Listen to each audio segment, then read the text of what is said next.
ایسے حالات میں پھنس جائیں کہ آپ کو کہیں راستہ نظر نہ آئے، آپ کی دکان مچھلی کا پیٹ بن جائے، آپ کا گھر مچھلی کا پیٹ بن جائے، آپ گوئے کہ مچھلی کے پیٹ میں جیسے بندے کو راستہ نظر نہیں آتا، ایسے حالات میں گھیرے گئے ہیں کہ ہر طرف سے راستہ بند ہے، تو اس کے لیے یہ آیت کریمہ کا وظیفہ ہے کہ یا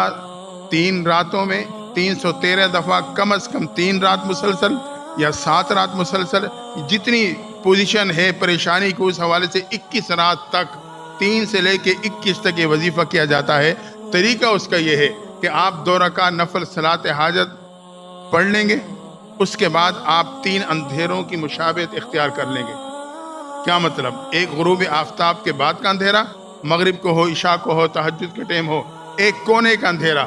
کونے میں لائٹ جل بھی رہی ہو نا حال میں کمرے میں، کونے میں نسبتاً اندھیرا ہوتا ہے، اور تیسرا چہرے پہ رومال ڈالنے مراقبے کی حالت میں، یہ 3 اندھیروں کی مشابہ اختیار کر کے آپ 313 مرتبہ لا الہ الا انت سبحانک انی کنت من الظالمین پڑھیں، اور 100ویں دفعہ اس کے ساتھ اگلی آیت کے اضافہ کر لیں، فاستجبنا له ونجیناہ من الغم وکذالک ننجی المؤمنین۔ 100 کے بعد ایک دفعہ یہ آیت، پھر 100 کے بعد ایک دفعہ، اسی طرح پھر آخر میں سب سے آخر میں ایک دفعہ، تو 313 دفعہ آیت کریمہ، 4 دفعہ یہ آیت، اس کے بعد آپ دعا مانگیں 3 رات مسلسل، نہیں تو 7 رات، 9 رات، 21 رات تک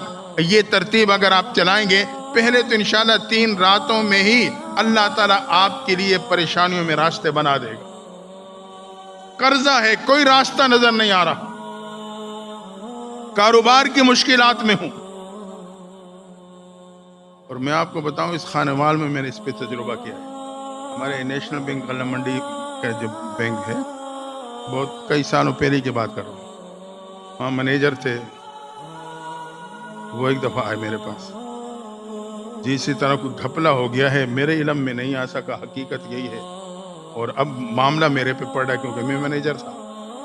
وہ پیسے نکل گئے تھے کسی کے اکاؤنٹ سے، جو بھی صورتحال،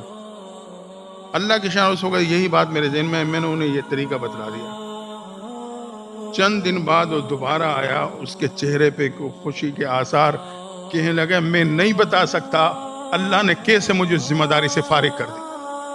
پریشانی سے نکل آیا، کیس پکڑا گیا۔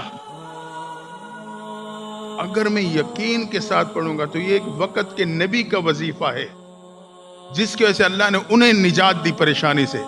میرے اور آپ تک اللہ نے یہ وظیفہ پہنچایا ہے اپنے محبوب پیغمبر کے ذریعے سے، قرآن کے ذریعے سے۔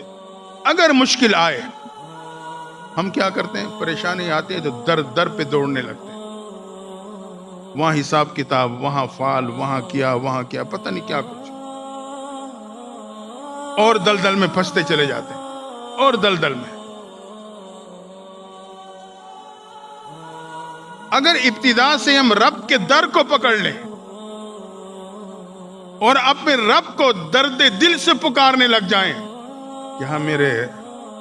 رب کی طاقت میں کوئی کمی ہے؟ نعوذ باللہ۔ رب کے خزانوں میں کوئی کمی ہے؟ اختیارات میں کوئی کمی ہے؟ مختار کل ہے، میرے اور آپ کے پکار میں کمزوری۔ یونس علیہ السلام نے ان حالات میں بھی رب کو پکارا،